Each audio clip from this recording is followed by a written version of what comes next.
তদন্ত কর্মকর্তার সাক্ষ্য গ্রহণের মাধ্যমে শেখ হাসিনা সহ 3 জনের বিরুদ্ধে মানবতা বিরোধী অপরাধের মামলার সাক্ষ্য গ্রহণ শেষ হয়েছে। তৃতীয় ও শেষ দিনের সাক্ষ্য ট্রাইব্যুনালে তিনি জানিয়েছেন, জুলাই গণ অভ্যুত্থানের সময় আন্দোলন দমনে 50টি জেলায় মরণাস্ত্র ব্যবহার করা হয়। রাষ্ট্রপক্ষের আইনজীবী বলেছেন, 54 জন সাক্ষীর মাধ্যমে এই মামলা সন্দেহাতীতভাবে প্রমাণ করতে পেরেছেন তারা। পরাগাজীমের রিপোর্ট।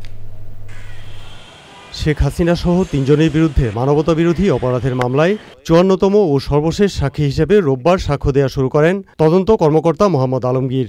আন্তর্জাতিক অপরাধ ট্রাইব্যুনালে টানা 3 দিন সাক্ষ্য দেওয়ার পর মঙ্গলবার বিকেলে শেষ হয়।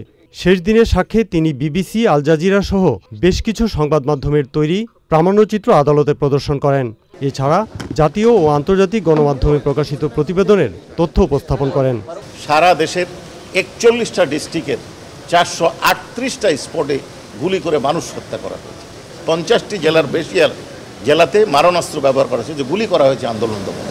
শেখ হাসিনা তার ক্ষমতাকে পাকাপোক্ত করার জন্য যে যে ধরনের কার্যক্রম গ্রহণ করা দরকার, যখন যেটাকে সঠিক উনি মনে করেছেন, সঠিক অর্থাৎ অবৈধ মানুষ খুন করা, মানুষকে গুম করা, মানুষকে হত্যা করা, জঙ্গি নাটক, যে প্রক্রিয়া যখন যেটা তার কাছে সুইটেবল মনে হয়েছে তিনি সেটা করেছেন। মামলা প্রমাণের জন্য পর্যাপ্ত উপকরণ আদালতে উপস্থাপন করা হয়েছে বলে জানিয়েছে প্রসিকিউশন। উনি ওনার তদন্তকালে 92টি ডকুমেন্টারি এভিডেন্স কালেক্ট করেছেন, 37টি বস্তু প্রদর্শনী, সকল মিলিয়ে প্রায় 14,000 পৃষ্ঠার ডকুমেন্টারি এভিডেন্স উনি এখানে দাখিল করেছিলেন। 54টি সাক্ষীর জবানবন্দির মাধ্যমে প্রসিকিউশন এই আসামিদের বিরুদ্ধে যে 5টি অভিযোগ এনেছিল তার প্রত্যেকটি সন্দেহাতীতভাবে প্রমাণ করতে পেরেছে বলে প্রসিকিউশন মনে করে। মামলার পরবর্তী তারিখ 6 অক্টোবর।